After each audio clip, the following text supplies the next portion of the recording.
alla Piana del Canziglio. Devo dire che abbiamo trovato piuttosto tanta neve, come vedete. Infatti solitamente qui ci sono i cavalli.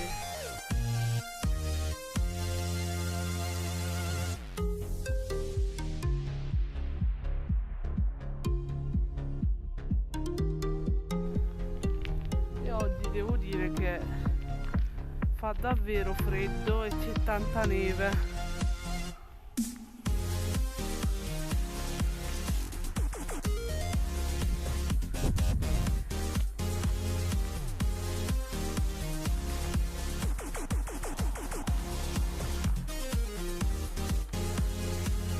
Faremo una bella camminata. Come vedete ho messo anche i guanti perché non si può stare dal freddo che c'è.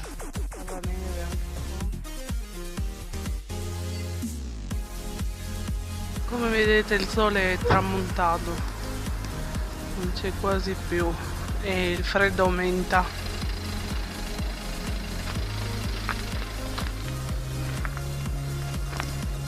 Questa è tutta la neve.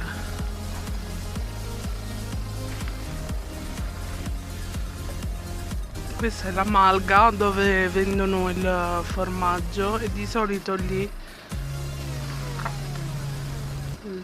ci sono i cavalli della malga.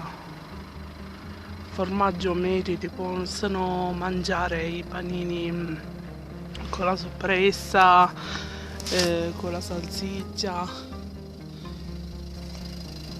e varie tipologie di dolci, strudel, salame al cioccolato, tipici del posto.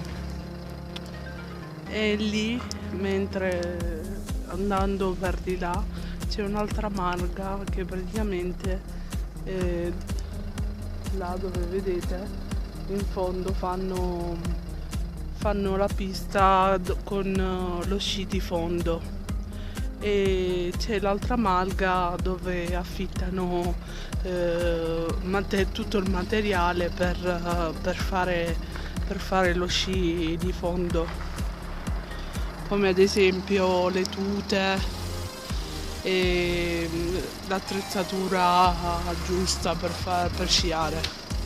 E niente, spero che questo tour di questo meraviglioso posto vi sia piaciuto e ci vediamo al prossimo video. Ciao!